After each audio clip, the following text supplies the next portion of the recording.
श्री राधा गोविंद गोपीनाथ मदन मोहन जी की जय। जय जय विष्णुपाद नित्य लीला प्रविष्ट विष्णुपाद भक्ति कमल मधुसूदन गोस्वामी श्री परम महाराज की जय। जय श्रीला भक्ति सिद्धांत सरस्वती गोस्वामी ठाकुर प्रभुपाद की जय। जय श्रीला गौर किशोर दास बाबा जी महाराज की जय। जय गौरी बलदेव विद्याभूषण प्रभु की जय। जय श्रीला विश्वनाथ चक्रवर्ती ठाकुर की जय। जय श्रीला नरोत्तम श्रीनिवास आनंद प्रभु की जय।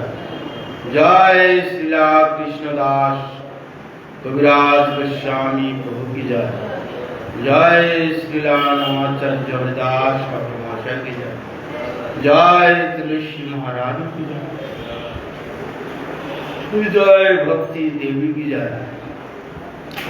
जय भक्ति विघ्न भक्त विघ्न सर्व विघ्न विनाशान करे भगवान विष्णुदेव की जय। जय जगन्नाथ बलराम सुभद्रा देवी की जय। जय चैतन्य चरितामृत ग्रंथ राज की जय। जय पूज्यपाद भक्ति चंदन नरन महाराज की जय। जय श्रीला भक्ति चरण सागर महाराज की जय। जय श्रीला भक्ति वरुण कृष्ण महाराज की जय। जय भक्ति वरुण मोहन महाराज की जय। जय भक्ति शरण विष्णु महाराज की जय। समस्त मठवासी ब्रह्मचारी वृंद की जय। भक्त वृंद की जय। समागत भक्त वृंद की जय। श्री श्री प्रभु प्रमानंदी जय ब्रह्म भक्ति मोहन आश्रम महाराज की जय।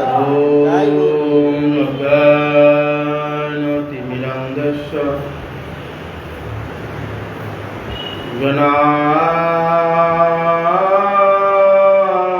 ज्ञानाञ्जनशलाकया चक्षुरुन्मीलितं येन तस्मै श्री गुरुवे नमः। श्री ब्रह्ममर्ध गौर्या सरस्वती नमस्तुते। श्री गुरु गौर गंधर्व गोविंद श्री भक्ति जीविन प्रचार जय विचर जय प्रचार जय कृतज्ञाय रसिकाय विधिज्ञाय नमस्ते। सत्तमा शिवोत्तमा मानदोत्तमा वाग्मिये शान्तादन्त खान्ताय महन्ताय नमो नमः। शुद्धव्रताय सन्तन्न शिवजन्न शपमुखये श्रीमती भक्ति जीवनाचार्याय गुरुदेवाय नमो नमस्ते। कलाकाय जगन्नाथाय सुताय च सविताय सपुत्राय सकलत्राय नमो नमो महावदनाय कृष्णप्रेमप्रदायते कृष्णाय कृष्ण चैतन्य नमने गुरुते नमो। सञ्चाकल्पतरुभ्यश्च कृपा सिन्धुभ्यैव च पतितानां पावनेभ्यो वैष्णवेभ्यो नमो नमः। वृन्दावै तुलसीदेवै प्रियाय केशवस्य विष्णु भक्ति प्रदेवी सत्यवतये नमो नमः। नमस्ते नरसिंहाय प्रह्लाद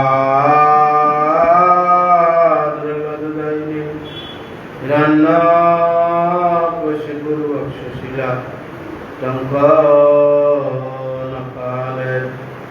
शुक्लाम्बरधरं विष्णु शशिवर्णं चतुर्भुजं प्रसन्नावदनं सर्वविघ्नोपशान्तये नारायण नमस्कृतं नरं चैव नरोत्तमं देवीं सरस्वतीं व्यासं ततो जयमुदीरये करोति वाचालं पङ्गुं लङ्घयति गिरिं यत्कृपास्तं वन्दे श्रीगुरुं दीनतारिणं। हरे कृष्ण कृष्ण कृष्ण हरे हरे हरे राम राम राम हरे।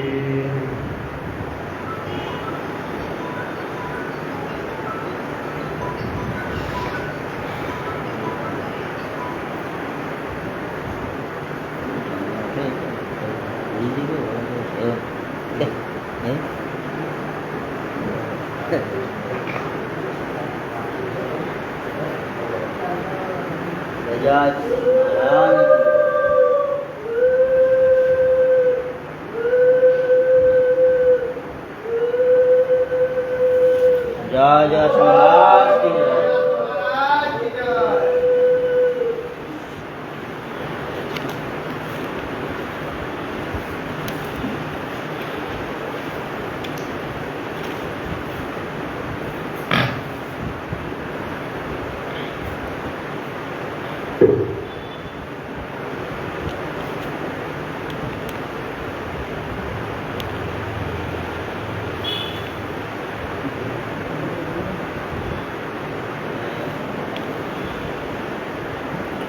শ্রী চৈতন্য চরিতামৃত থেকে আমরা মহাপ্রভুর কিছু লীলা শ্রবণ করব।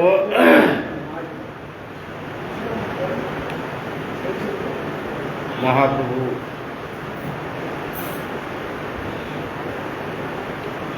দিগ্বিজয় পণ্ডিতকে উদ্ধার করেছিলেন এবং মহাপ্রভু পূর্ববঙ্গে গিয়ে সেখানে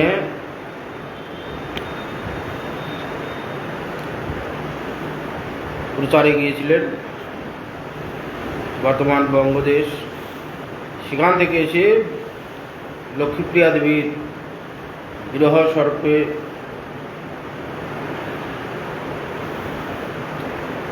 দংশন করেছিল ইত্যাদি ইত্যাদি।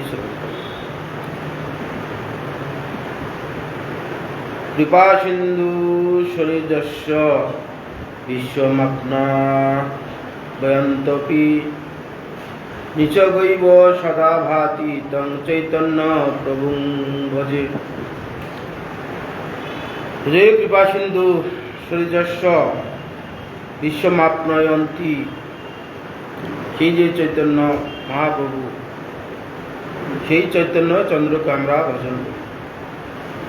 জয় জয় শ্রী চৈতন্য জয় নিত্যানন্দ, জয়াদ্বৈত চন্দ্র জয় গৌরভক্ত বৃন্দ। জিয়াত ঈশ্বর চৈতন্য মূর্তিমত্তং গৃহাশ্রমাৎ লক্ষ্মী চর্চিত অর্থ বাগদেব দিশাং জয়ী জয়াচ্ছলাৎ। যে জয়যুক্ত হন, জয় জয় শ্রী চৈতন্য, চৈতন্য মহাপ্রভু তিনি জয়যুক্ত হন। নিত্যানন্দ প্রভু এবং অদ্বৈত আদি যত ভক্তবৃন্দ সব জয়যুক্ত হন। কৃষ্ণদাস কবিরাজ গোস্বামী প্রত্যেক অধ্যায়ে এদের জয়যুক্ত করেছে। জিয়াত ঐশ্বরং চৈতন্য মূর্তিমত্তং গৃহাশ্রম, সেই যে চৈতন্য মহাপ্রভু কৈশোরকালে কি করেছিলেন সেই সমস্ত লীলা প্রকাশ করেছেন। মূর্তিবদ্ধ গৃহাশ্রম থেকে মহাপ্রভু কি কি লীলা করেছেন? গারস্থ লীলা।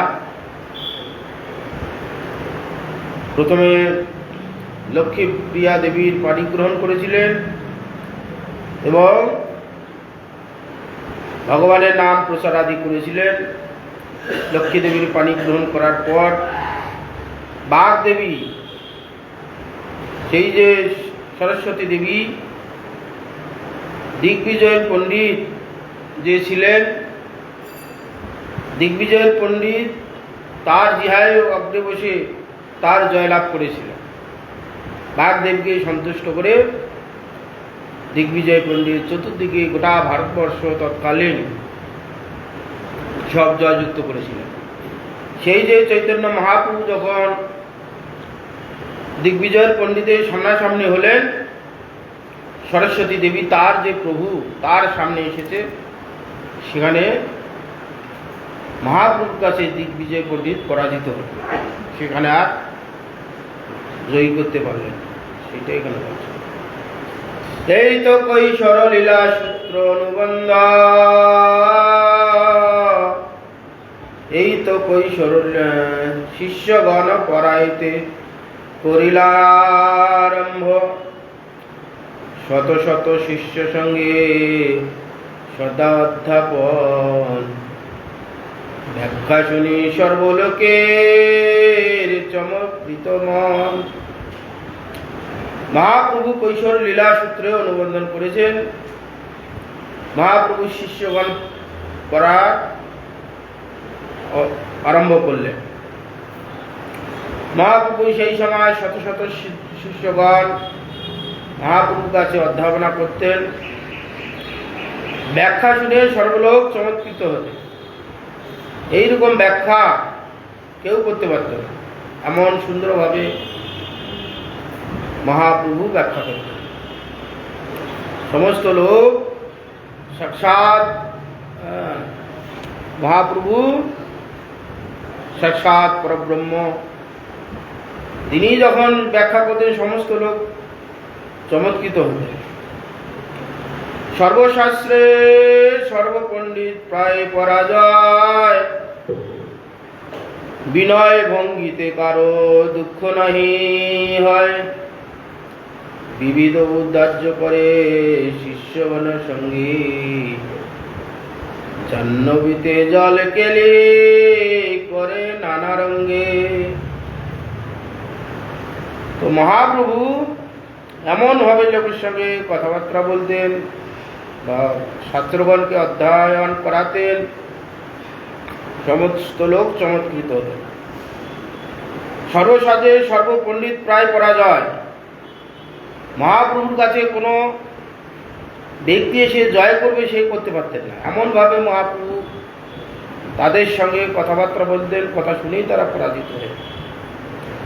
বিনয় ভঙ্গিতে, আবার গর্বের সহিত নয়, বিনয়ের সঙ্গে তার সঙ্গে এমনভাবে কথাবার্তা বলতেন সমস্ত পরাজিত হয়ে যেত। পণ্ডিত ব্যক্তিগত এইরকমই স্বভাব হয়। সেই সে বিদ্যার বিনয় সম্পন্ন যে ব্যক্তি বিদ্বান হবে স্বাভাবিক তার নম্র স্বভাব হবে। মহাপ্রভু এইভাবে তাদের সঙ্গে কথা বলতেন। সমস্ত পণ্ডিতগণ বিনয় ভঙ্গিতে বলাতে সব পরাজয় হয়ে যেত। বিবিধ ঔদ্ধত্য শিষ্যগণের সঙ্গে ঔদ্ধত্য লীলা, ঔদ্ধত্য লীলা তা নিজেদের শিষ্যগণের সঙ্গে করতেন। আর গঙ্গাতে জল ক্রীড়াদি করতেন, বিভিন্ন রকম জল খেলি করতেন। ছোটবেলা থেকেই তো মহাপ্রভু করতেন। গঙ্গায় নেমে গঙ্গাতে সাঁতারাটি অনেকক্ষণ ধরে করতেন, এইসব তো করেছেন। সেই জন্য জলবেদ কেলি করে নানা রঙে নানা রকম ভাবে জল ক্রিয়া করতেন। ছোটবেলায় তো শোনা গেছে ব্রাহ্মণগণ তারপরে পূজা করতে গিয়ে তো এর জামা কাপড় অন্য জায়গায়, ওর জামা কাপড় তার কাছে এনে রাখতেন। মেয়ে যারা চান করতে যেত তাদের পূজার সামগ্রী নিয়ে আমার পূজা কর, তুই যার পূজা করছো তোমরা, তার আমি পতি, তার পিতা আমি, এর পূজা করে কি হবে, আমার পূজা করো। এইভাবে সব করত। কতদিনে কইলে প্রভু বঙ্গেতে গমন, যাহা যায় তাহা লওয়ায় নাম সংকীর্তন। বিদ্যার প্রভাব দেখে চমৎকার চিতে, শত শত পড়ুয়াসী লাগিলা করিতে। এইভাবে মহাপ্রভু নবদ্বীপ লীলা করছেন। তার মধ্যে একবার ইচ্ছা হলেও পূর্ববঙ্গে, পদ্মার ওপারে পূর্ববঙ্গে যাবেন। শ্রীহট্ট ইত্যাদি ইত্যাদি মহাপ্রভুর আদি জন্মস্থান, হ্যাঁ, সব পূর্ববঙ্গে ছিল, সেখানে যাবেন। যেসব ভক্তগণ আছে তাদের উদ্ধার করবেন।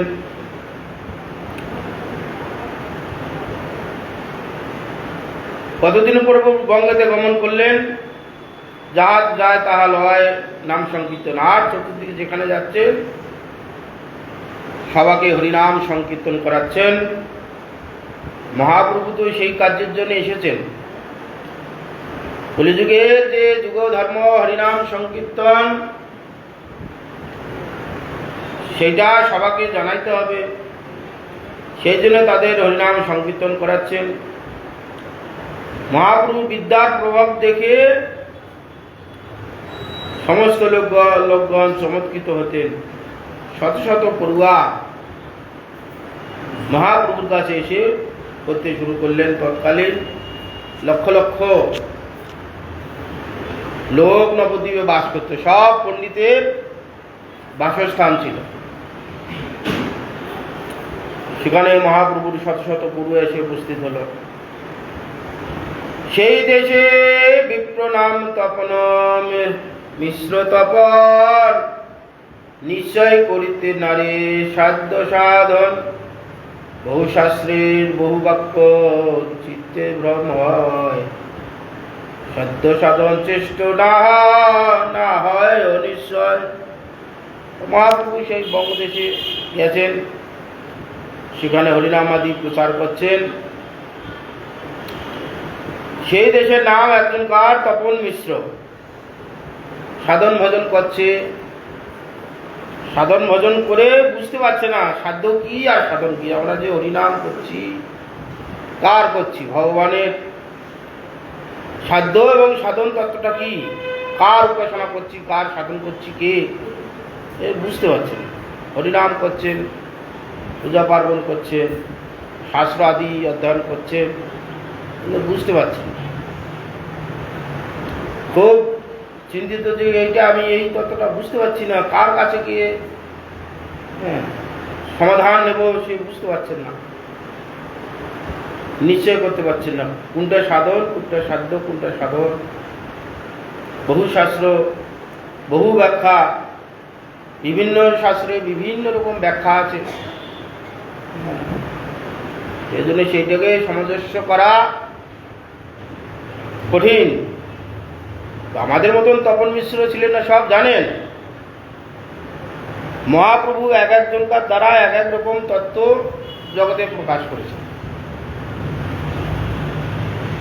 এক একজনকার দ্বারা এক একজন তত্ত্ব মানে দোহন হয়েছে। তপন মিশ্র সব জানেন, মহাপ্রভু তাদের দিয়ে এটা জগতে শিক্ষা দিচ্ছে যে সাধ্য কি আর সাধন কি। সেজন্য এখানে বলছে বহু শাস্ত্র অভ্যাস যদি উপযুক্ত ব্যক্তি না হয়, চিত্তে বিভ্রান্ত হয়ে যাবে। শাস্ত্রের যে মর্ম ঠিক ঠিক অনুধাবন না করতে পারলে চিত্তে বিভ্রম হবে। শাস্ত্রে না বুঝে মর্ম অধ্যাপনা করে, গর্ধবের ন্যায় যেন শাস্ত্র বহিময়। যদি ঠিক ঠিক শাস্ত্রের সামঞ্জস্য না করতে পারে, এক একজন ঋষি এক এক রকম ভাবে তার সাধন ভজনের যে এতে এক এক রকম তার চিত্ত উদ্ভাসিত, সেই তার মনের ভাবগুলো প্রকাশ করছে। সেইগুলোকে মন্থন করে তার থেকে নির্যাস বস্তুটা বার করে আনা খুব কঠিন। সব সেই ভগবানকে বুঝাচ্ছে, সরাসরি বুঝাচ্ছে, কেউ ইনডাইরেক্ট বুঝাচ্ছে। সেই জন্যে মাঝে মাঝে খুব প্রথম সাধক যারা, সেগুলো শাস্ত্রের যে নির্যাস বস্তুগুলো যদি বুঝতে না পারে, এরকম চিত্তে বিভ্রান্ত হয়ে যায়। এই শাস্ত্রে এরকম বলছে, এই পুরাণ, এই একই পুরাণ, কোথাও কোথাও দেখা যায় একই পুরাণ, এক একটা চরিত্র এক এক রকম বর্ণনা আছে। এই ঋষি অমুক বলেছে, ওই ঋষি অমুক বলছে, একই শাস্ত্র, এর ব্যাখ্যা একরকম, ওর ব্যাখ্যা একরকম। তখন বলছে ওই একই শাস্ত্র, বিভিন্ন রকম বলা আছে, কি রকম শাস্ত্র, সব মানুষের কল্পিত, এইরকম ভাব এসে উপস্থিত হয়। শাস্ত্র ঠিকই বলেছে, কিন্তু যারা ঋষিগণ শাস্ত্র করেছেন, শাস্ত্র অধ্যয়ন করেছেন, তাদের ভাব অনুযায়ী একই গল্প বিভিন্ন রকম হয়েছে। কি করে না, ভগবানের লীলাটা তো যুগ যুগ ধরে হচ্ছে, সত্য ত্রেতা দাপর কলি, এই চারটা যুগ হয়ে গেলে আবার পরে আবার সত্য ত্রেতা দাপর আসবে। কোনো কল্পে একরকম হয়েছে, আরেক কল্পে একরকম হয়েছে। সাধক সেটা সাধন ভোজন করতে করতে সেই লীলাগুলো স্ফুরণ হয়ে যায় সাধকের হৃদয়ে। যেই রকম সে সাধকের হৃদয়ে প্রকাশ হয়েছে, সেইভাবে সে ব্যক্ত করেছে। কোথাও দেখা যায় কৃষ্ণ রাধারানী থেকে বড়, কোনো কল্পে রাধারানী থেকে কৃষ্ণ ছোট হয়েছে, কোথাও বড় হয়েছে, একই লীলা। এক একজন ঋষিগণ এক এক রকম বলেছে, শাস্ত্রে কোনো মিল নেই। সেই জন্যে সেগুলোকে সব শাস্ত্রকে মন্থন করে তার থেকে নির্যাস যে বস্তু, সেইটাকে বার করা খুব কঠিন, এরকম বিভ্রান্ত হয়ে যায়। সেই জন্য এখানে তপন মিশ্রের সেই ভাব আমাদের কাছে এরকম দেখাচ্ছেন যে সাধ্য বস্তু এবং সাধন বস্তু কি বুঝতে পারছি না। যে বহু শাস্ত্রে বহু বাক্য, চিত্তে ভ্রম হয়, সাধ্য সাধন শ্রেষ্ঠ না হয় নিশ্চয়। সাধ্য সাধন তত্ত্ব নিশ্চয় করতে পারছে না, কোনটা সাধ্য কোনটা সাধন। স্বপ্নে এক বিপ্র কহে শুনো তপন, নিমায় পণ্ডিত স্থানে করহ গমন, তিহ তোমার সাধ্য সাধন করিবে নিশ্চয়, সাক্ষাৎ ঈশ্বর তিহ নাহি কো নিশ্চয়। তো তপন মিশ্রের এরকম যেন মনে যখন সংশয় হচ্ছে, স্থির হচ্ছে না কোনটা সাধ্য কোনটা সাধন, ভগবান তখন নিজেই স্বপ্নে এসে তপন মিশ্রকে বলছেন, শুনো তপন, নিমাই পণ্ডিত স্থানে তুমি করহ গমন। নিমাই পণ্ডিত বলে একজন এসছে, তার কাছে যাও, তার কাছে গমন করো। তিহ তোমার সাধ্য সাধন নিশ্চয় করবে, সেই তোমার সাধ্য সাধন তত্ত্ব কি, তোমার যে সংশয় হয়েছে সেটা তিনি নিশ্চয় করে দেবেন। সাক্ষাৎ ঈশ্বর তিহ, তিনি সাক্ষাৎ ঈশ্বর পরব্রহ্ম ভগবান। সংশয় করো না, নাই কো সংশয়, তার সংশয় হওয়ার দরকার নেই। স্বপ্ন দেখি মিশ্র আসি প্রভুর চরণে, এবং স্বপ্ন দেখে তখন মিশ্র মহাপ্রভুর চরণে এলেন। স্বপ্নের বৃত্তান্ত সব কইল নিবেদন, যা স্বপ্নে দেখলেন সেটা সব এসে মহাপ্রভুর চরণে এসে নাম করে সব স্বপ্নের বৃত্তান্ত সব কথা বললেন। প্রভু তুষ্ট হইয়া সাধ্য সাধন কহিল, নাম সংকীর্তন কর উপদেশ কইল। তার ইচ্ছা প্রভুর সঙ্গে নবদ্বীপে বসি, প্রভু আজ্ঞা দিল তুমি যাও বানানসি। তো মহাপ্রভুর কাছে এসে যখন বললেন তপন মিশ্র যে এই ব্যাপার, সাধ্য কি সাধন কি, মহাপ্রভুর কাছে যখন বললেন, মহাপ্রভু তার প্রতি সাধ্য সাধন তত্ত্ব কথা বললেন এবং বললেন হরিনাম সংকীর্তন করো, এই উপদেশ করলেন। সাধ্য বস্তু হচ্ছে যার উপাসনা করছি, ভগবান প্রসন্ন হবেন, ভগবানের চরণে পাদ পদ্ম লাভ হবে, এটা হচ্ছে সাধ্য বস্তু। সাধ্য বস্তুকে পাওয়ার জন্যে যে চেষ্টা আমরা করছি সেটা হচ্ছে সাধন। আমরা এই যে সাধন ভজন করছি কিসের জন্য? না আমরা হরিভজন করছি, হরিভজন করে আমরা ভগবানকে লাভ করব, গোলক বৃন্দাবন যাব, সেখানে নিত্য ভগবানের সেবা পাব, সেখানে আমাদের নিত্য স্বরূপ আছে। স্বরূপেতে সবার হয়, গোলকেতে স্থিতি। আমাদের একটা স্বরূপ আছে, দাস্য, সখ্য, বাৎসল্য, মধু, এই 5টা রস। এটা হচ্ছে মুখ্য রস। ভগবানের সঙ্গে আমাদের সম্বন্ধ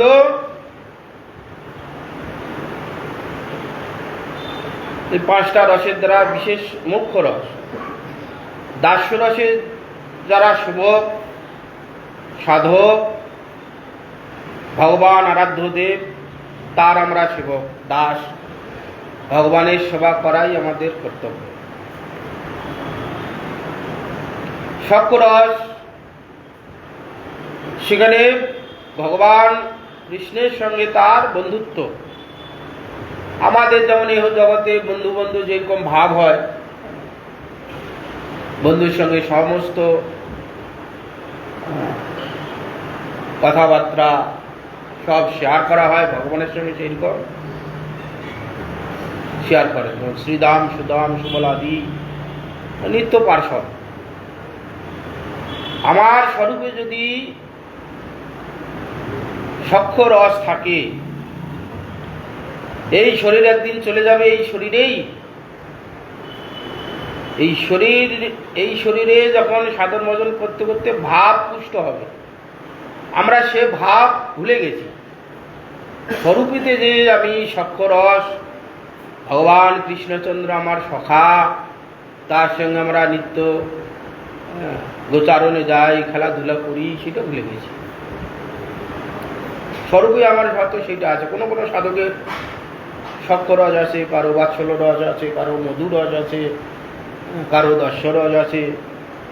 যখন ভগবান থেকে আমরা আলাদা হয়েছি, ভগবান একটা সত্তা দিয়েছে কি না, আমার দাস্য রসটা ভালো লাগছে, ওইরকম একটা ভাব ভালো লেগেছে, সেই সময় ভগবান থেকে আমি আলাদা হয়ে গেছি, ওইটা আমার স্বরূপ হয়ে গেছে। এখন আমরা এই জগতে পড়ে মায়ার বিভিন্ন রকম নাকানি জীবনী খেতে খেতে আমার ভাবটা আমি ভুলে গেছি। এই স্বরূপেতে আমার আছে সেটা ভুলে গিয়ে এখানে সংসারের মধ্যে কখনো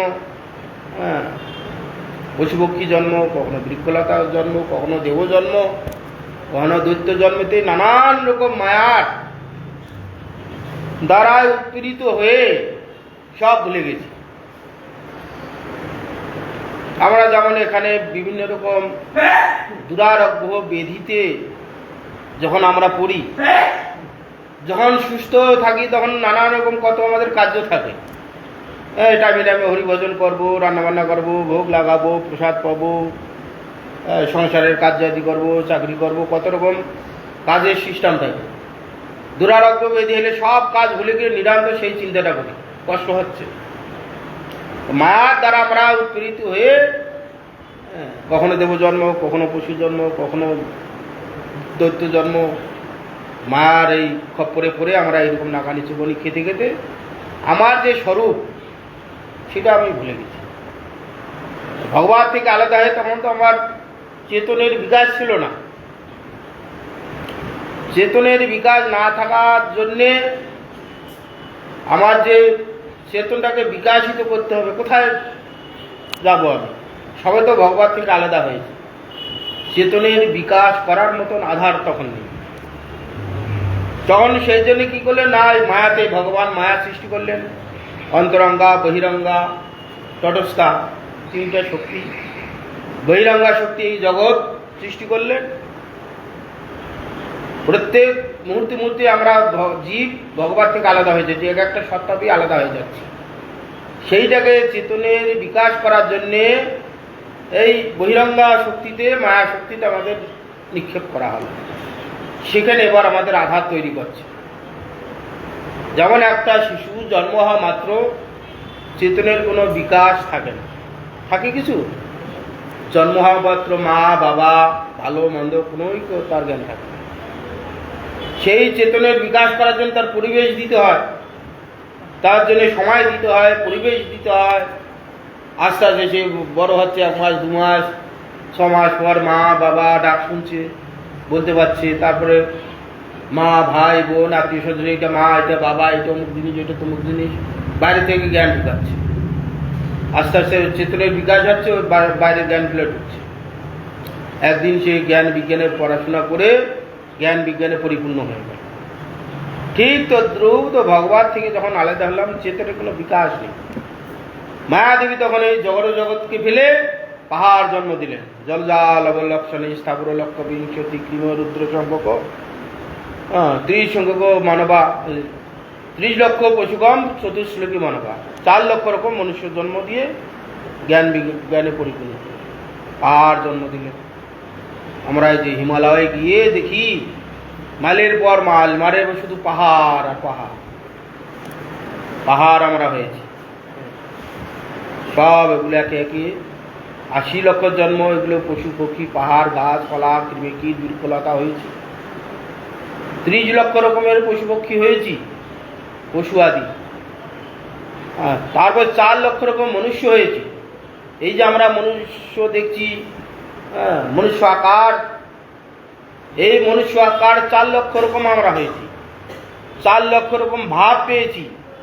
সেটা আস্তে আস্তে যখন জ্ঞান বিজ্ঞানে বিকাশিত হচ্ছে, তখন সমস্ত আস্তে আস্তে সব জানছে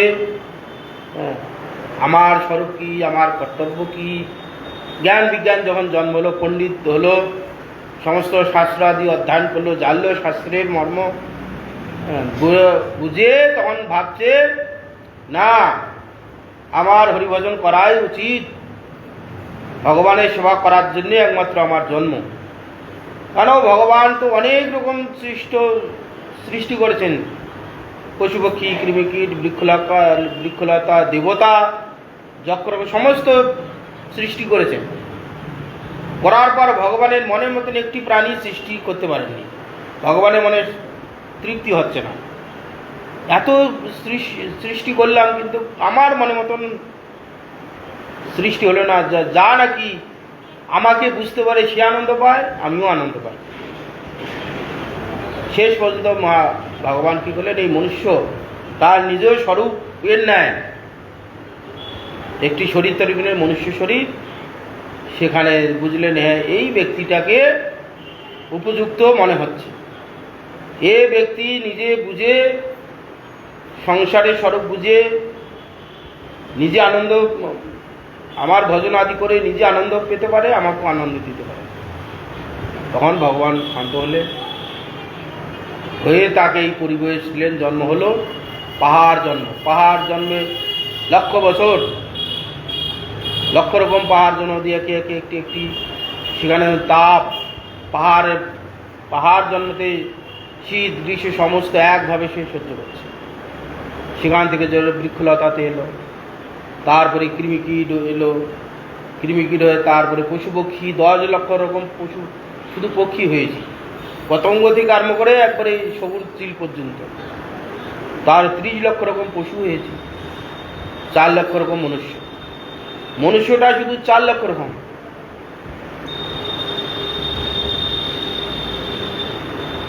বড় বড় জঙ্গল আদিতে দেখো এ আছে, জারোয়া জাতি আছে, মনুষ্যের নেই, হাত পা সব মানুষের মতন, কিন্তু পশুর ন্যায় জীবনযাত্রা করে। তারা এখন পর্যন্ত খাওয়ার দাঁত মুখ দিয়ে কামড়ি কামড়ি খায়, হাত আমাদের মতন হাত পা সব আছে, ওটা কেটে কেটে সাজ করে সে খাবে, সে খেতে পারে না, ধরবে মুখ দিয়ে খাবে, যেমন পশু খায়, ধরতে পারে, পশু হত্যা করতে পারে, তীর ধনুক দিয়ে হত্যা করছে, ওটাকে যে কেটে কেটে পিস পিস করে যে হাত দিয়ে আরাম করে খাবে, সে খেতে পারে। দু হাতে ধরবে, ধরে মুখ দিয়ে গোটা একটা আস্ত পশুকে মুখ দিয়ে ধরে ধরে খাবে। এও মানুষ আমাদের মতো আচ্ছাদিত জন্ম তার। এই 4 লক্ষ রকম যে মনুষ্য জন্ম, তাদের মধ্যে আচ্ছাদিত, জ্ঞানের কোনো বিকাশ নেই। এইরকম হতে হতে তার থেকে কিছু আর একটু উন্নত ভাব আছে, তারা পশুকে হত্যা করে বড় বড় গামলায় সিদ্ধ করে সেটাকে আবার খাচ্ছে। ওরা কাঁচায় খায়, এরা সিদ্ধ করে খাচ্ছে, কেউ 2 হাতেই খাচ্ছে।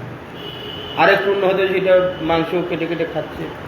এই করতে করতে তার কোল ভিল সাঁওতাল, এই করতে করতে আস্তে আস্তে তার ভাবনা বাড়ছে, চেতনে বিকাশিত পাচ্ছে। একদিন জ্ঞান বিজ্ঞান জন্ম চলে এলো, ব্রাহ্মণ ঘরে জন্ম হলো, সমস্ত শাস্ত্র অধ্যয়ন করলেন, শাস্ত্রের সমস্ত মর্ম অর্থ বুঝলেন।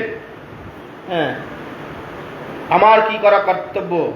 মহাপ্রভুকে জিজ্ঞাসা করছেন সনাতন গোস্বামী, কে আমি, কেন মরে যারে তাপত্রয়, ইহাতে না জানি কেমনে হিত হয়।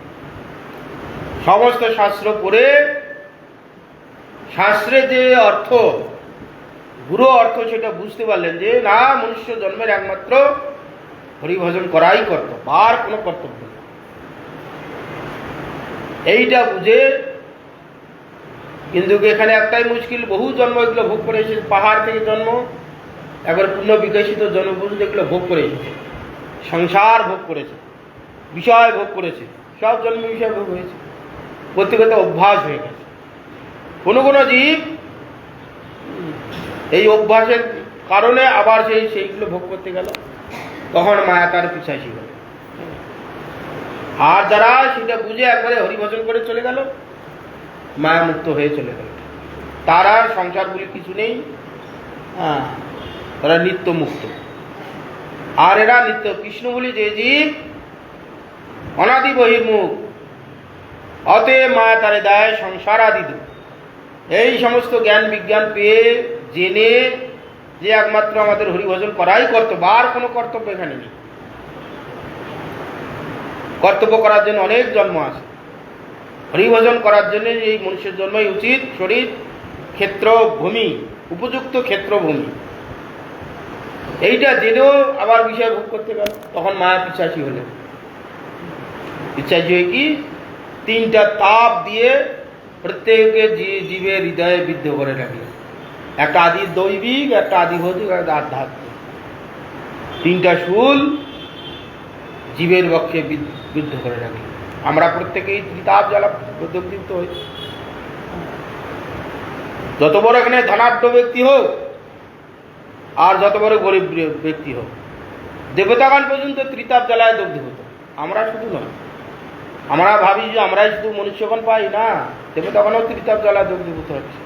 দেখুন ইন্দ্রের কি অবস্থা মাঝে মাঝে হয়, ইন্দ্রের অবস্থা কি মাঝে মাঝে হয় না? পদবী চলে যাবে বলে সে কি কাণ্ড হলো, পদবীর লোভে নিজের শিষ্য ভাইয়ের ছেলে, ভাইপো নিজের স্বার্থজন গুরু বানালেন, সেই গুরুকে হত্যা করলেন। করার পর সেখানে ব্রহ্মহত্যা পাপ হয়েছে, কি নাজেহাল হলেন বেচারা ইন্দ্র। সে যে 100 বছর পদ্মের মিনারে বসে ঢুকে থাকলেন, না খেয়ে না দিয়ে।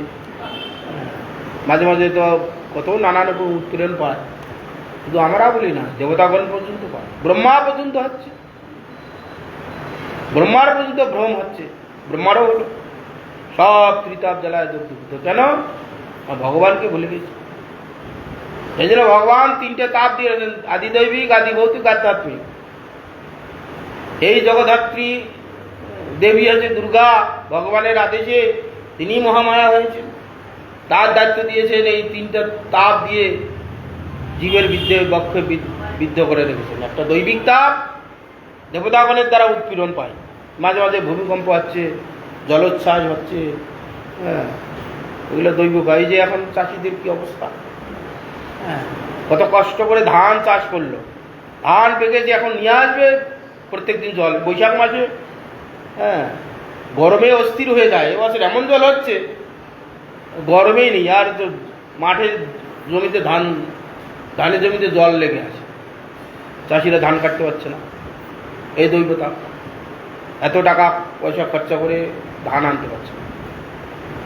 ভৌতিক দাব, ভূতগণের দ্বারা পাড়াপড়শি আত্মীয় স্বজন কত রকম দাব পাচ্ছি। কালক্রমে এখন ঘর ছাড়া হচ্ছে, এক একজন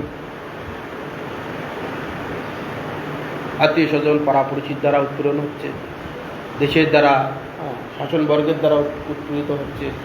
কত রকমভাবে আমরা দৈবের দ্বারা উৎপীড়ন হচ্ছি। আর ভৌতিক তাপ আছে না, টাকা পয়সা আছে, গাড়ি বাড়ি সব আছে, এমন রোগ হলো খেতে পাচ্ছে না। সুগার, ডায়াবেটিস, থাইরয়েড, ক্যান্সার, এমন রোগ আছে, এমন রোগ, টাকা পয়সা প্রচুর আছে, ভোগ করতে পারছে। আবার যারা শরীর সুস্থ আছে, অর্থ অভাবে ভোগ করতে পারছে না, এমনও আছে। বস্তু থেকে খাওয়ার লোভ হচ্ছে, অর্থ অভাবে খেতে পারছে না। আবার যার প্রচুর আছে, যে ভোগ করবো, খাবো ভালো মন্দ, সে রোগের জন্য সে খেতে পারছে না। এই সব আধ্যাত্মিকতা। প্রচুর টাকা পয়সা, গাড়ি করিয়েছে, একটা পুত্র হয়নি। টাকা পয়সা দিয়ে এত কষ্ট করে জীবন বাজি রেখে পয়সা উপার্জন করেছে, অত পয়সা উপার্জন করে কোনো না, পুত্র কন্যা থাকবে, তাদের সারা জীবন যাতে সুষ্ঠুভাবে জীবনযাত্রা করে, তার জন্য লোক অর্থ জমা করে। প্রচুর ধন অর্থ জমা করেছে, ভোগ করার কেউ নেই, সে তার নিরান্ত সে জ্বলছে। সবার পুত্রকন্যা দেখে তার মন জ্বলছে, আমার যদি একটা সন্তান হতো কত আনন্দ হতো। সব ত্রিতাপ জ্বালা। সেই জন্যে ভগবানকে ভুলে যাওয়ার জন্য এইরকম আমাদের অবস্থা। তো সেখানে বলছে সাথে সাথে নির্ণয় সাক্ষাৎ ঈশ্বর, এই সংশয় করো না, সংশয় করো না, সাক্ষাৎ ঈশ্বর। তো সাধ্য সাধন তত্ত্ব, এই যে ভগবানকে লাভ করার জন্য যে প্রচেষ্টা, আমরা হরিভজন করছি কি, সেটাই জগতের লোক সবাই এক স্রোতে ভেসে যাচ্ছে। আহার নিদ্রা ভয় মথুনিতে সব জগতের লোক ব্যস্ত, সেই স্রোতে সবাই ভেসে যাচ্ছে, সবাই সেই কার্যটা সবাই করছে, বংশ পরম্পরা সেটা চলে যাচ্ছে। যারা সাধক তারা কি করছে না, তার বিপরীত দিকে গমন হচ্ছে না। জগতের লোক সবাই যেটা করছে তার বিপরীত দিকে আমরা হাঁটছি না, আমরা এটা খাবো না, এইভাবে চলবো না, এইভাবে জীবনযাত্রা করবো, তার বিপরীত দিকে আমরা হাঁটছি। কিসের জন্যে না, ভগবত প্রাপ্তি হবে। ভগবত প্রাপ্তি হতে গেলে কি করতে হবে, তার কিছু নিয়ম কানুন আছে। ভগবানের নাম করতে গেলে, ভগবানকে প্রসন্ন করতে গেলে, ভগবান যেগুলোকে ভালোবাসেন সেই কার্যগুলো করতে হবে। কি না, বিষ্ণু হচ্ছে সত্যগুণের বিষ্ণু, তার আরাধনা করতে গেলে নিজেকে সত্যগুণে অধিষ্ঠিত হতে হবে। যে যে ব্যক্তি তার সমকক্ষ, তার স্বজাতীয় না হলে তার সঙ্গে তার সম্বন্ধ হবে না, ভালো লাগবে না, তার সঙ্গে আদান প্রদান হবে না। যারা মাতাল তাদেরকে যদি এখানে এসে বসিয়ে দেওয়া হয়, সে ভালো লাগবে। যাদের হরিকথা শোনার অভ্যাস নেই, আসে না, শোনেনি কোনোদিন, কোনো ঘটনার চক্রে এসে মন্দিরে এসে বসে, খানিকক্ষণ বসার পর অস্থির হয়ে যায়, আমরা তো দেখতে পাই। তার কারোর সঙ্গে এসেছে, সে হয়তো মন্দিরে আসে, পাঠ কীর্তন শুনে এসে তার ভালো লাগছে, সে একক মনে সে শ্রবণ করছে। তার হয়তো বাড়িতে আত্মীয় স্বজন তাকে নিয়ে এসেছে, চলো একটু মঠে যায়, পাঠ কীর্তন হয়, হরিকথায় শুনবে। তাকে তো নিয়ে এসে তার তো অভ্যাস নেই, সে অস্থির হয়ে যায়। কখন উঠে বলাবে, কখন ঋষিরা বলছে চলো, কখন যাবে ভালো লাগবে। মানে স্বজাতীয় লোক নয়, বিজাতীয়। সাধু লোককে যারা সৎ পথে চলে তাদের মাতালের কাছে বসিয়ে দেন, তার থাকতে পারবে। আর মাতালকে সাধুর কাছে এনে বসে থাকতে পারবে না। কেন? বিজাতীয় লোক। স্বজাতীয় লোক স্বজাতীয় ভালো না। ভক্তগণের কাছে ভক্তগণ গেলে যে মনের উল্লাসে তার প্রাণের কথা বলবে, সে তার মনের কথা সব উজাড় করে বলবে, দুজনে পরস্পর আলোচনা হবে। মাতালের কাছে গেলে সেই কোথায় ভালো মদ পাওয়া যাবে, কোন মদ খেলে কিরকম ইয়ে হবে তার আনন্দ হবে। চোর কাছে গেলে চোর কোথায় গেলে চুরি করা যাবে, কিভাবে চুরি হলো, সব এগুলো ভালো লাগবে। তো ভগবানের কাছে যখন আমরা যাব, ভগবানের যেগুলো ভালো লাগে সেগুলো করতে হবে। ভগবান সচ্চিদানন্দ বিগ্রহ, সত্যগুণে ভগবান, তো সত্যগুণ নিজেকে হতে হবে।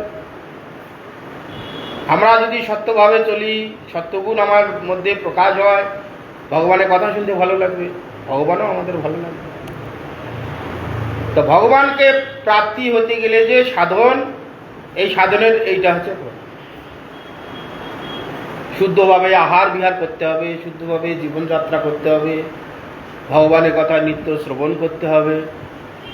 আমার চিত্তে শান্তি লাভ হবে, যত শুনবো তত ভালো লাগবে, ভগবানেরও ভালো লাগবে। ভগবানের কথা ভক্তগণ যেখানে যান ভগবানের কথা আলোচনা করে, ভগবানের সুখ হয়, নিজেও সুখ পান, ভগবানের সুখ হয়। এই যে ভগবানকে প্রাপ্তি হওয়ার যে উপায় কি না, কলিযুগে যুগ ধর্ম নাম সংকীর্তন কি করতে হবে? হরিনাম করতে হবে। হরের নাম হরের নামই কেবলম কলৌ নাস্তব্য গতিরণতা। কলিযুগের যুগ ধর্ম হরিনাম সংকীর্তন। কেন? কলিযুগের এইটাই যুগ ধর্ম। অন্যান্য যে সাধনের ব্যবস্থাগুলো আছে কেউ করতে পারে, কিন্তু সে করাটা কঠিন। কেন? কলিযুগে কোনো বস্তু শুদ্ধ নেই, সেগুলো করেও লোক উদ্ধার হতে পারবে, উদ্ধার হতে পারবে না তা নয়, কিন্তু সেটা করে উঠতে পারবে। কলিযুগে আমাদের এখন যজ্ঞ হচ্ছে, যজ্ঞ তো বন্ধ হয়নি, যজ্ঞ হচ্ছে। যজ্ঞ যে করবে, যজ্ঞের দ্বারা ভগবানের আরাধনা হবে, ভগবানকে প্রসন্ন করা যাবে, কিন্তু কলিযুগের বস্তুগুলো শুদ্ধ নেই। দুধ শুদ্ধ পাবেন না, পাবেন? ঘোষের কাছে দুধ নিলে জল ছাড়া চলবে না, তারপরে লিকুইড প্যাকেট দুধ মিশাল করে দেবে। সেখানে শুদ্ধ গাভীর দুধ কোথাও পাবেন? সেখানে মোষের দুধ আছে, গরুর দুধ আছে, ভেড়ার দুধ আছে, ছাগলের দুধ আছে, সব দুধ ওই প্যাকেট দিয়ে সব মিশানো, শুদ্ধ নেই, শুদ্ধ দুধ। ভগবান গাভীর দুগ্ধের দ্বারা প্রসন্ন, পঞ্চামৃত পঞ্চাগব্য দিয়ে ভগবানকে স্নান করালে ভগবান অত্যন্ত প্রসন্ন হন। এই গাভীর দুধ, ছাগলের দুধ আছে, ভেড়ার দুধ আছে, মোষের দুধ আছে, সব দুধ আছে। আর ভোজ ওটা করবেই। তারপরে গাভীগুলো শুধু ক্রস করা গাভী, জার্সি গরু, সেটা না হয় তাও হলো। ফলমূল সেগুলো পবিত্র নেই, ঘি পবিত্র নেই। যে ব্রাহ্মণ মন্ত্র উচ্চারণ করবে, বেদধ্বনির দ্বারা ভগবানকে আহ্বান করবে, বেশিরভাগ ব্রাহ্মণের মুখ শুদ্ধ নেই। আর কি শুদ্ধ ব্রাহ্মণ আছে কোথাও কোথাও, সংখ্যায় খুব কম। যে আগে সমস্ত ঋষিগণ তারা যজ্ঞ করবে, মন্ত্রপুত করে অগ্নিকে আহ্বান করলে সাক্ষাৎ অগ্নি প্রজ্বলিত হয়ে উঠত। সেই যখন যজ্ঞের দ্বারা দেবতাগণকে ভাগ দিচ্ছেন, দেবতাগণ এসে ভাগ সাক্ষাৎ গ্রহণ করতেন। ইন্দ্রকে আহ্বান করলে ইন্দ্র এসে যজ্ঞের ভাগ গ্রহণ করতেন। অগ্নিদেব, পবন, শবন ইত্যাদিতে সমস্ত দেবতাগণকে আহ্বান করলে তারা সাক্ষাৎ এসে যজ্ঞের ভাগ গ্রহণ করতেন। তাদের মন্ত্রের এত জোর ছিল। মন্ত্র সেই মন্ত্রই আছে, আমাদের মুখ পবিত্র নেই, জিহা পবিত্র নেই, তাহলে যজ্ঞ করে কি ফল না? আমরা অপ্রয়োজনীয় মিথ্যা কথা বলি, অসৎ কথা বলি, প্রয়োজন নেই, অভ্যাস হয়ে গেছে। দীর্ঘদিন এই কার্য করতে করতে অভ্যাস, সহজ ভাব হয়ে গেছে। শুনি তো মোবাইল টোবাইলে কথা বলছে, আছে মিঠাপুকুরে বসে। কেউ ফোন করছে, বলছে না আমি কার্জন গেটে আছি, আছে মিঠাপুকুরে বসে, শুনছি আমরা। কি দরকার বাবা? তাকে বলছে এই তুমি তো মিঠাপুকুরে বসে আছো, কার্জন গেটের কথা কেন বলছো? মিথ্যে কথা বলছো না? বলছে না ও বলতে হয়, আমাদের ব্যবসা করতে গিয়ে বলতে হয় অপ্রয়োজনীয় জিনিস। ওই সব মুখে বেদের ধ্বনির দ্বারা নাচ বোধাগণ আসবে, অগ্নি প্রজ্বলিত হবে, ওই মুখের দ্বারা মন্ত্রপুত করে ভগবানকে নিবেদন করলে না ভগবান গ্রহণ করবে। এগুলো যজ্ঞের দ্বারা হবে না, তপস্যার দ্বারা হবে না, তপস্যা আমরা করতে পারবো না। একটু সময় বসিলেই বাবা কোমর কটকট করছে, হাঁটু ব্যথা করছে, অস্থির হয়ে যাই আমরা। অর্চনের দ্বারা, দাপর যুগে অর্চনের দ্বারা ভগবানের আরাধনা করলে এই বিগ্রহ সাক্ষাৎ পূজারী যখন, পুরোহিত পূজারী ভগবানকে যখন প্রসাদ দিতে, প্রভু আপনি গ্রহণ করুন, নিবেদন করলে ভগবান এসে সিংহাসন থেকে এসে বসে খেতে। এখন আমরা থালা ভর্তি নিয়ে যাচ্ছি, থালা ভর্তি নিয়ে যাচ্ছি, 1 ইঞ্চিও কমে না। ভাতের পারসও একটু কমে না, তরকারি বাটি একটু তরকারিতেও কমে না। কেন? পূজারীর সে ভাব নেই। ভোগ লাগিয়েছে, যদি বলা হয় কি তরকারি ভোগ দিয়েছে, ভোগ বলতে পারবে না। নিজে ভোগ লাগিয়েছে, যদি বলে কি তরকারি ভোগ দিলে গো, বলতে পারবে? কি ভোগ লাগিয়েছে নিজে জানে না। ভোগ লাগিয়ে বলতে প্রভু আপনি গ্রহণ করুন, বসে থাকবে। গুরুদেব ভোগ লাগিয়েছে, রাধারানী পরিবেশন করছে, সে তার আনুগত্য হয়ে আছে, সে বলবে প্রভু আর কিছু লাগবে? রাধারানী তাকে আদেশ দিয়েছে, গুরুদেব আদেশ দিয়েছে যাও মন্দিরে ভোগ লাগাও। সে ভোগ লাগিয়ে ভগবান প্রভু আমার গুরুদেবের আজ্ঞায় আপনাকে আমি ভোজন করার জন্য আহ্বান করছি, আপনি ভোজন করুন। সে বসে বসে সে চিন্তা করবে, ভগবান খাচ্ছে, জিজ্ঞাসা করবে প্রভু এটা ভালো হয়েছে, এটা আর একটু নেবেন? ও সে দেখতে পাচ্ছে পূজারি, ডাল দিয়ে খাচ্ছে, লাবড়া দিয়ে খাচ্ছে, চচ্চড়ি দিয়ে খাচ্ছে, সে বলছে প্রভু আর একটু দিই। সে ভগবান বলছে না না লাগবে না। ভগবান সাক্ষাৎ খেয়ে না। পূজারীকে এখন জিজ্ঞাসা করুন যে কি তরকারি ভোগ লাগালে, বলতে পারবে। ডিউটি করতে হয়, করছি। অর্চনের দ্বারা কলিযুগে সেই সাধকের সে ভাব নেই। কারো যদি সেরকম হয় সে হতে পারে, কারো কারো ব্যতিরেক সব জায়গায় আছে। সেই জন্য দাপর যুগে অর্চনের দ্বারা হবে। সব সময় ভাবে এ ভগবান কি পাথরের তৈরি, ওই লাগাইতে হয়, মন্দিরে নিয়ে যেতে হয়, নিয়ে আসতে হয়। মহাপুরুষ এটা দেখলেন, সাধকগণ ঋষিগণ জানে কলিযুগের মানুষের ভাব এরকম হয়, প্রত্যেক কলিতেই সেই ভাবটাই হয়, শুধু এই কলিতে বলে না, প্রত্যেক কলিতেই হয়। সেই জন্য কলিযুগে এইসব বাদ, তপস্যাবাদ, যজ্ঞবাদ, অর্চনবাদ দিয়ে কলিযুগে যে যুগ ধর্ম হরিনাম সংকীর্তন, বাস। খাইতে শুইতে চলতে সবসময় হরিনাম করো, হরের নাম হরের নাম হরের নাম, ওই বলব কেবলম বলেও নাচতেব নাচতেব নাচতেব গতিদান। কলিযুগে লোকের হরিনাম ছাড়া কোনো গতি নেই, গতি নেই, গতি নেই, এগুলো করতে পারবে না। সে যোগ্যতা লোক হারিয়ে গেছে।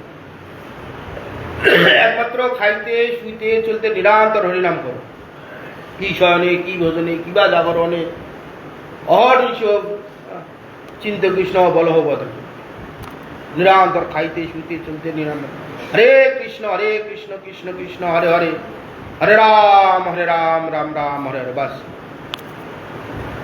হরিনাম করতে করতে অভ্যাস হয়ে যাবে। তখন এমন একটা অভ্যাস হয়ে যাবে, কথা বলছে লোকের সঙ্গে, আমি যখন কথা বলছি, কথা বলার পরে যে ও ব্যক্তিটা যে কথা বলছে, তাহলে আমাকে শুনতে হবে।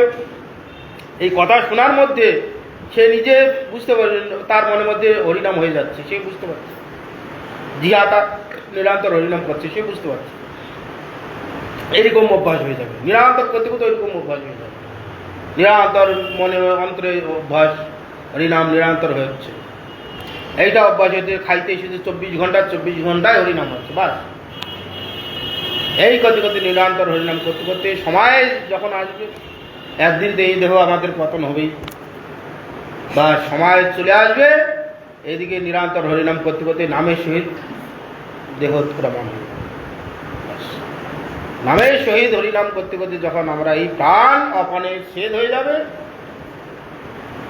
ভগবানের নাম করতে করতে বাস চলে গেল, সংসার চলে গেল। আর সাধন করতে করতে আমাদের ভাব প্রকাশ হবে। এই যে প্রথমে বলা হলো শান্ত, দাস্য, সত্য, বাৎসল্য, আমি কি রসের ভক্ত, কি রসটা ভগবানের সঙ্গে আমার ভালো লাগছে। হয় দাস্যরস, কারো দাস্যরস ভালো লাগে। আমার প্রভু আরাধ্যদেব, আমি তার দাস। কেন না ভগবান আমাদের অন্ন বস্ত্রের দ্বারা সব প্রতিপালন করছে, আমরা তার দাস, আমার সেবা করাই তার কর্তব্য। তিনি আমাকে ভরণ পোষণ করছেন, ভগবান তাই করে সবাইকেই ভরণ পোষণ করছেন। কি নাস্তিক, কি আস্তিক, কি কানা খঞ্জ বোবা, সবাইকেই তিনি ভরণ পোষণ করছেন। একটা ভাব আছে দিকে, তারা এইভাবে ভগবানের সঙ্গে সম্বন্ধ করে আছে। কারো সখ্য ভাব, ভগবানকে বন্ধুরূপে ভালোবাসে, তার সুখ দুঃখ সমস্ত কিছু সবসময় ভগবানের কাছে শেয়ার করছে, ভালোটাও করছে মন্দটাও করছে। তার সঙ্গে সখ্যভাবে মানুষের সখ্যভাবে তার সঙ্গে ব্যবহার হচ্ছে। সকাল হলে গোচারণে যাচ্ছে, যেমন বন্ধু বান্ধবের সঙ্গে আর কি খেলাধুলা করে ভগবানের সঙ্গে করছে ভাবে। এই শরীরের দ্বারা, এই শরীরের কার্য যে চাকরি করছে সে চাকরি করছে, স্ত্রী পুত্র পালন করছে, সেটা আলাদা। তার মাঝে সেইভাবে সে আছে, বা যে দেহ চলে গেলে সেইভাবে তার নিত্য হয়ে গেল। সেই ভাবটা আমাদের জাগ্রত করতে হবে, সেইটাই হচ্ছে সাধন।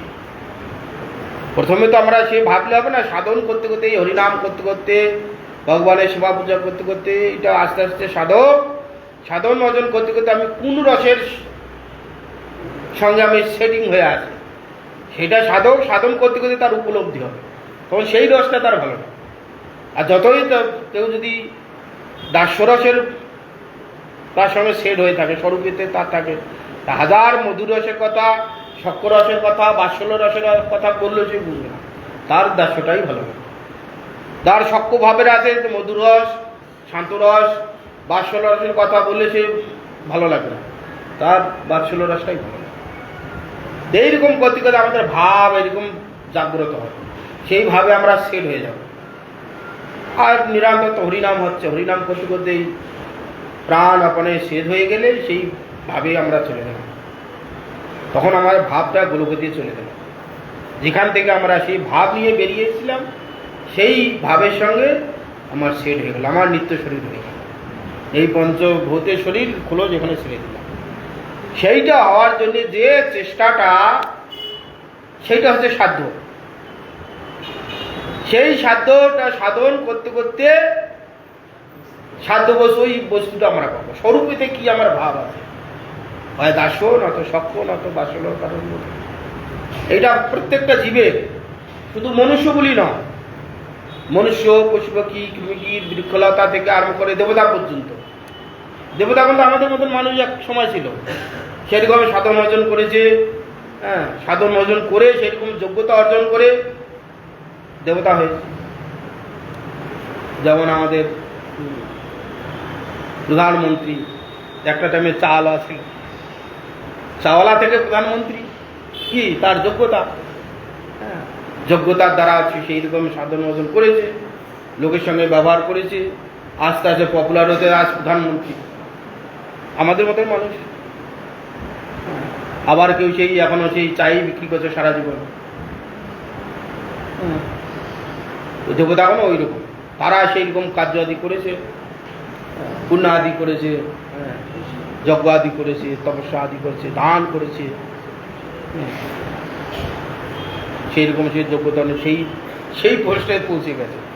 একে বাবরা 5টা ছেলে, এখনো সে মাঠে চাষ করছে, কেউ ইউনিভার্সিটির প্রিন্সিপাল হয়ে আছে, কেউ নেতা মন্ত্রী হয়ে আছে, কেউ সেই এখনো মাঠে চাষ করছে, তারই ভাই, নিজের ভাই।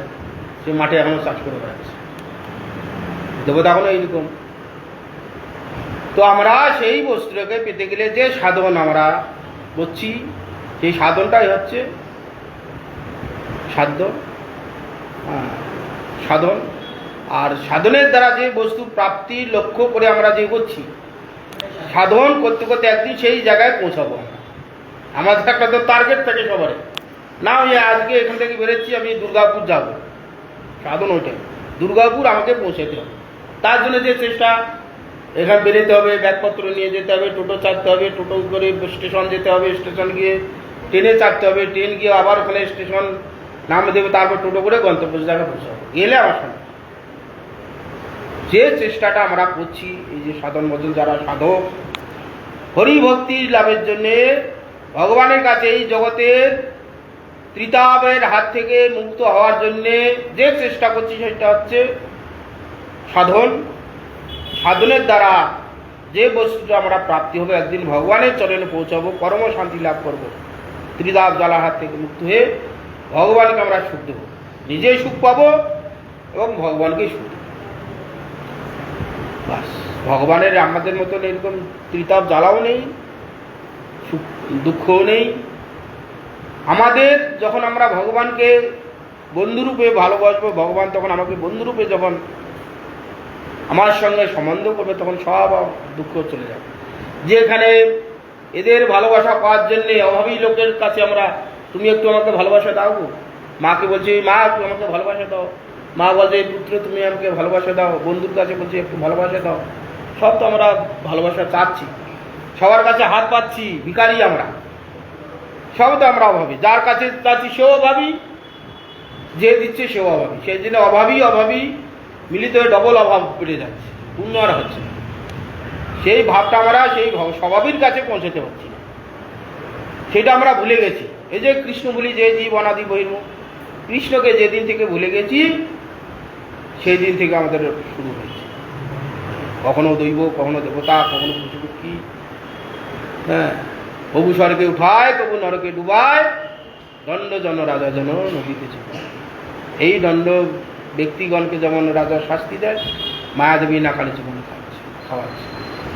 যেদিন আমরা সব জানতে পারবো, সমস্ত এগুলো মুক্ত হয়ে নিত্য ধাম পৌঁছবে, সেইটাই তপন মিশ্র প্রথমে বুঝতে পারছে সাধ্য বস্তু কি আর সাধন বস্তু কি।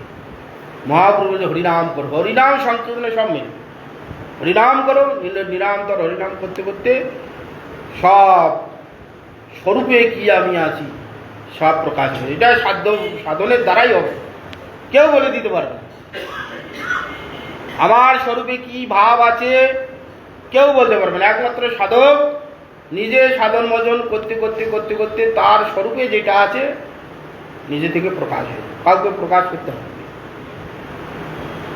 কোন রসের সঙ্গে আমার সেটিং আছে, সেটা প্রকাশ আপনার থেকেই হবে। সেই রসটা আমার ভালো লাগে। কারো মধুর হতে পারে, কারো দাস্য হতে পারে, কারো সখ্য হতে পারে, কারো বাৎসল হতে পারে, কেউ বলতে পারে। সাধক একমাত্র নিজেই সাধন করতে করতে তার একটা ভালো লাগবে। আমাকে ভগবানকে প্রভুরূপে ভালো লাগে, আমাকে বন্ধুরূপে ভালো লাগে, ভগবানকে পুত্ররূপে ভালো লাগে, ভগবানকে পতিরূপে ভালো লাগে। সাধক নিজেই সেটা অনুভব করে, সেইভাবে সাধন করতে করতে বা সেইটা সিদ্ধ হয়ে যাবে। সিদ্ধ হয়ে সেইটাতে তখন স্থিত হয়ে গেল ভাবটা, সেই ভাবটা স্থিত হয়ে গেল। আস্তে আস্তে সময় অনুযায়ী কালের পরিপ্রেক্ষিতেই পঞ্চভূতের খোলস ঝরে চলে যাবে, ঝরে গেলে সেই ভাবটাতে তার ভাবটা স্থিত হয়ে গেল, আর নিত্য গোলকে পৌঁছে গেল। এই দেহ রাখার পর আলাদা করে আমাদের যাওয়ার কোথাও দরকার নেই। এখানেই গোলক আছে, বৈকুণ্ঠ আছে, হ্যাঁ, স্বর্গ আছে, নরক আছে, এই জায়গাটাই সব আছে। মানুষের শুধু ভাবের পরিবর্তন, ভূমিকার পরিবর্তন। আমাদের শুধু ভূমিকার পরিবর্তন হয়। এখানে একটা দিক দর্শনে দেওয়া আছে, এর উপরে স্বর্গলোক, তারপরে মর্ত্যলোক, তারপরে জনলোক, তারপরে সত্যলোক, ইত্যাদি ইত্যাদি একটা আনুমানিক আমাদের করা আছে। এই জায়গাটার মধ্যে সব আছে, শুধু মানুষের ভূমিকা চেঞ্জ। জগৎ তো একই রকম ভাবে আছে, মানুষের ভূমিকা চেঞ্জ কত রকম হয়েছে। একজন চাষি তার ভূমিকা ওই রকম আছে, এই পৃথিবীর মধ্যেই আছে। একজন স্কুল শিক্ষক, প্রাইমারি শিক্ষক, তার ভূমিকা সেই ওই ভূমিকাতে উঠে আছে। আরেকজন কেউ তার থেকে একটু হাই স্কুলের, কলেজের ইত্যাদিতে ভূমিকা চেঞ্জ হয়ে যাচ্ছে। একসঙ্গে বাস করছি, এক জায়গায় থাকছি, একই পৃথিবীতে থাকছি, ভূমিকা অনুযায়ী তার জ্ঞানের ভূমিকা আলাদা আলাদা হয়ে যাচ্ছে, হচ্ছে না? একই জায়গাতে বাস করছি, এক একটা লোকের এক এক রকম ভূমিকা। এই যে এখানে যে কটা লোক আছি সবাই এক ভূমিকা না। কেউ অন্নময় কোষে বাস করছি, কেউ মনোময় কোষে বাস করছি, কেউ জ্ঞানময় কোষে বাস করছি, কেউ আনন্দময় কোষে বাস করছি। একই জায়গায় বসে আছি, এতগুলো লোক, এক একজন এক এক রকম ভূমিকায় আছে। যারা ভক্তগণ নিরন্তর ভগবানের ভজন আদি করছেন, আনন্দময় কোষে বাস করছে, এ জগতের কিচ্ছু যায় না, সব নেতি নেতি করে যাচ্ছে। ব্রহ্মার পদবী দিল, সে বলছে ও কি হবে, ব্রহ্মা একদিন ধ্বংস হবে, কে পদ নিয়ে কি হবে? ব্রহ্মার পদবী, যা নাকি এখানে একটু পৃথিবীর শাসনের, একটা রাজ্যের মুখ্যমন্ত্রী, এমএলএ এমপির পদের জন্যে কত লড়াই চলছে। কদিন আগে আমাদের লড়াই হলো, একটা পদবী পাওয়ার জন্য কি কাণ্ড হচ্ছে জগতে, তার জন্য কত ভোট হলো, গণনা হচ্ছে, মারপিট হচ্ছে, কত একটা এখানকার পদবী পাওয়ার জন্য। আর যখন যারা আনন্দময় কোষে বাস করে, এ পদ দূরের ছাই, স্বর্গের পদও তুচ্ছাই করে দেয়, ব্রহ্মার পদবী পর্যন্ত তুচ্ছাই করে দেয়। কি হবে পদবী নিয়ে? তার থেকে সর্বোত্তম ভগবানের দাস্যরাজ যদি প্রাপ্ত হয়ে যায়, কোটি কোটি গুণ শ্রেষ্ঠ। এইটা হওয়ার জন্যে তারা আনন্দময় কোষ, কেউ জ্ঞানময় কোষ, ভগবান ব্রহ্মের আরাধনা করে, এগুলো তো কিচ্ছু জানে না, মলবাদ ত্যাগ করে। মনোময় কোষ, অন্নময় কোষের অন্নময় কোষেই পড়ে আছে। জ্ঞানময় কোষ তার থেকে উন্নত, বিজ্ঞানময় কোষ তার থেকে আরো উন্নত। যারা মুনি ঋষিগণ গবেষণা করছে, তার উপরে আবার আনন্দময় কোষ, যারা ভক্তগণ সমস্ত নিষ্কপটে ভগবানের চরণে সমস্ত সারেন্ডার করেছে, আনন্দময় কোষ। একই জায়গায় বাস করছি, একই পৃথিবীতে বাস করি, এক জায়গায় এই মোটের মধ্যে আছি। এখানে বহু ভাবের লোক আছি আমরা, কেউ জ্ঞানময় কোষে আছি, কি আনন্দময় কোষে আছি, কেউ অন্নময় কোষে আছি, আমরা এখানে মোটের মধ্যেই আমরা আছি। ভাব অনুযায়ী, স্বভাব অনুযায়ী সব আছে। আমরা সেই সাধ্য বস্তুকে মহাপ্রভু বললেন হরিনাম সংকীর্তনে সব মিলবে, সাধ্য সাধন তত্ত্ব, সব কিছু মিলে হরিনাম সংকীর্তন, সব মিলবে। হরিনাম করতে করতে সব পাওয়া যাবে। হরিনাম কলিযুগে আছে, যুগ ধর্ম একবারে দৃঢ় প্রতিজ্ঞা করে মহাপ্রভু বলছেন, হরিনাম ছাড়া কোনো গতি নেই, গতি নেই, গতি নেই। একমাত্র কলিযুগে লোকের উপায় হরিনাম সংকীর্তন। কেন? ওই যোগ্যতাগুলো লোকের হারিয়ে গেছে। ঠিক ভাবে কেউ করতে পারলে হবে, সে যোগ্য লোকটা ব্যক্তি, যোগ্য লোক সে নেই, যোগ্যতা হারিয়ে গেছে। ওই জন্য কলিযুগে মহাপ্রভু বললেন হরিনাম সংকীর্তন রূপ লিফট নামে দিলেন। সিঁড়ি বয়ে ব্রাহ্মণ, ক্ষত্র, বৈশ্য, শূদ্র ধাপে ধাপে আর উঠতে হবে না, উঠতে গিয়ে তোমার পা ব্যথা হবে, পারবে না। লিফটে ওঠো, লিফটে চেপে বসো, শার্ট করে একবারে বৈকুণ্ঠে নিয়ে চলে যাবে। কি হরিনাম সংকীর্তন সিস্টেম, একবারে হরিনাম করতে করতে তুমি দেহ ছেড়ে দাও, আর একবারে ট্রেনে তোমাকে একবারে বৈকুণ্ঠে পৌঁছে দেবে। এইরকম মহাপ্রভু সেই জন্যে হরিনাম সংকীর্তন যেখানে গেছেন, হরিনাম সংকীর্তন প্রসার করেছেন, কলিযুগে যুগ ধর্ম। সেই জন্য মহাপ্রভু হরিনামকে অগ্রে করে অবতীর্ণ হয়েছে। মহাপ্রভু যখন অবতীর্ণ হলেন, ফাল্গুন মাসের পূর্ণিমা তিথিতে আবার চন্দ্রগ্রহণ, সেখানে গ্রহণেতে প্রচুর পুণ্যের ব্যবস্থা করা আছে। বলা আছে শাস্ত্রে, চন্দ্রগ্রহণে বা সূর্যগ্রহণে, গ্রহণ সময়কালীন একটা চণ্ডালকে দান করলে, ওই সময় একটা সাধনিক ব্রাহ্মণকে দান করলে যে ফল হয়, সেরকম ফল পাওয়া যায়। সাধনিক ব্রাহ্মণ কিরকম না, চাষিরা চাষবাস করে ধান কাটতে গিয়ে ধান যেগুলো পড়বে তারা তুলবে না, বাজারে কিছু বিক্রি করতে গিয়ে যে বস্তুটা বিক্রি করতে গিয়ে পড়বে সেগুলো নেবে না। ছোটবেলা আমরা দেখছি বাজারে যাওয়া হতো, দেখি ছোটবেলা, তখন আমি ছোট, সবজি কিনতে যেতাম, সেই যারা ব্যবসাদার বেগুন তুলতে গিয়ে আলু পাল্লা তুলতে গিয়ে পড়ে যেত, ওগুলো নিত না। আমি ছোটবেলায় দেখেছি। বলছে না ওটা মানে যে বাজার যে ঝাড়ু টাড়ু দিত, বাজার সাফাই করতে গেলে তো পরিষ্কার করলে লোক ঝাড়ুদার, তারা ওগুলো নিত, দেখেছি আমি। ওইরকম যারা করে থাকবে সেগুলো নিয়ে তারা জীবনযাপন করতে না, নিরন্তর ভগবানের সেবা করতে, হরিনাম সংকীর্তন করতে। সাগ্নিক ব্রাহ্মণ চন্দ্রগ্রহণে সূর্যগ্রহণে যদি ওইরকম একটা চণ্ডালকে দান করা হয়, মদ মাতাল ওইরকম ব্যক্তিকে দান করলে ওইরকম ব্রাহ্মণকে দান করার ফল হয়। সেই সময় যদি ওইরকম ব্রাহ্মণকে দান করে কি ফল হবে? সেই সময় গ্রহণের সময় একটা ডোবাতে চান করলে গঙ্গা স্নানের ফল হবে। সেই সময় যদি কেউ গঙ্গা স্নান করে কিরকম নাম হবে, কিরকম ফল হবে? সেই সময় ভগবানের নাম করলে, হ্যাঁ, অন্য সময় 1000 বার করলে যে ফল হবে, ওই সময় একবার করলে 1000 নামের ফল পাবো গ্রহণের সময়। এখন যদি আমরা 1000 বার হরিনাম করি, কৃষ্ণ কৃষ্ণ কৃষ্ণ কৃষ্ণ 1000 বার করি, গ্রহণের সময় একবার করলে 1000 বারের ফল পাওয়া যায়। তো গ্রহণের সময় করলে কত ফল হবে? 1000 বার করলে সেটা 1 লক্ষ হবে, 1 লক্ষ করলে সেটা 1 কোটি হবে। তো সেই জন্য চন্দ্রগ্রহণে সবাই লোক গঙ্গা স্নান করতে গেছে, গঙ্গা স্নান করবো, প্রচুর পুণ্য লাভ হবে। যারা পুণ্যার্থী একটু হরিনাম করবো তাহলে প্রচুর ফল পাবো। হ্যাঁ, অল্প বয়সে বেশি সঞ্চয় আর কি, যাদের আমাদের সঞ্চয় করা বুদ্ধি আছে, কম পরিশ্রমে অনেক সঞ্চয় লাভ করবে। ঠিক আছে, মহাপ্রভু এই সুযোগটা নিলেন, তো সবাই তো হরিনাম করবে। তার ইচ্ছা নেই এই পুণ্যের কথা শুনে তারাও একটু করে নেই গো। হ্যাঁ, অল্প করলেই বহুত ফল পাবো, তাহলে করতে দোষ কি? চলো গঙ্গা স্নান করতে যাই। হ্যাঁ, প্রত্যেক দিনে তো স্নান করে আছে, গঙ্গা আজকের দিনে যদি গ্রহণে একটু গঙ্গা স্নান করে অনেক ফল পাবো, তাহলে যাই, চলো। লক্ষ লক্ষ লোক সেই গঙ্গার ঘাটে স্নান করছে, সবাই হরির নাম করছে, হরিবোল হরিবোল, পুণ্ডরীকাক্ষ পুণ্ডরীকাক্ষ, ভগবান বিষ্ণু বিষ্ণু, সব নাম করছে। নামের সহিত মহাপ্রভু অবতীর্ণ, নামকে অগ্রগতি মহাপ্রভু অবতীর্ণ সমস্ত জগতে প্রচার করে। যা হোক, এইভাবে সাধ্য সাধন তত্ত্ব মহাপ্রভু তপন মিশ্রকে জানিয়েছিলেন।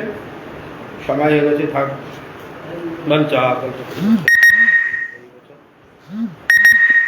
পতিতানাং পাবনেভ্যো বৈষ্ণবেভ্যো নমঃ।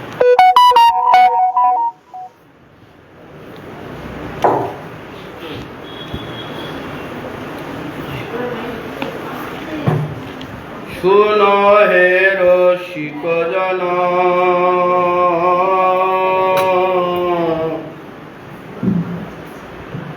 কৃষ্ণ গুণ অগণন। শুন হে রসিক জন, কৃষ্ণ গুণ অগণন। শুন হে রসিক জন, কৃষ্ণ গুণ অগণন।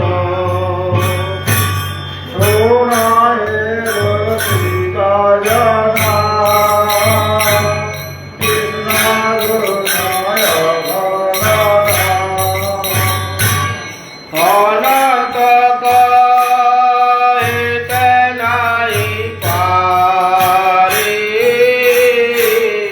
অনন্ত কহিতে নাই পারে, অনন্ত কহিতে নাই পারে,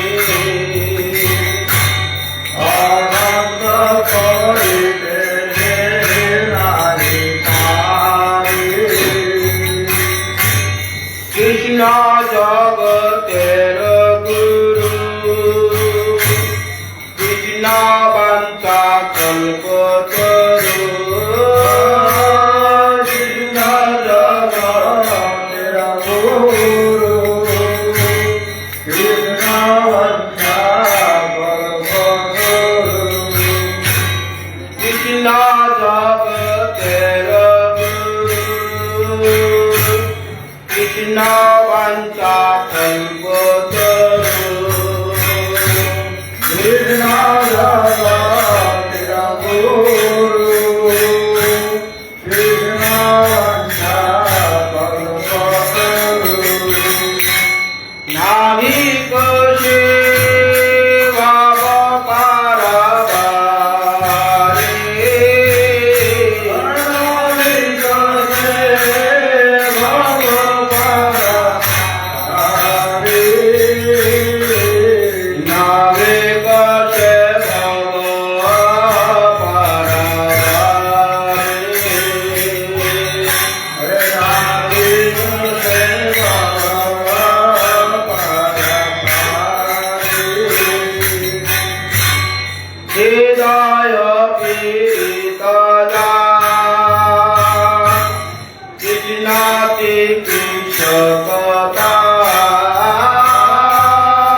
ভগবশ্বতী হয়ে পারমীয় ভাবাশ্রয়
गौरांग बंधार गिरिधारी श्री राधा गोविंद गोपीनाथ मदन मोहन जी की जय। जय विष्णुपाद नित्य लीला प्रविष्टम विष्णुपाद भक्ति कमल भक्ति जीवन आचार्य गोस्वामी श्री गुरु महाराज की जय। नित्य लीला प्रविष्टम विष्णुपाद भक्ति कमल मधुसूदन गोस्वामी श्री परम गुरु महाराज की जय।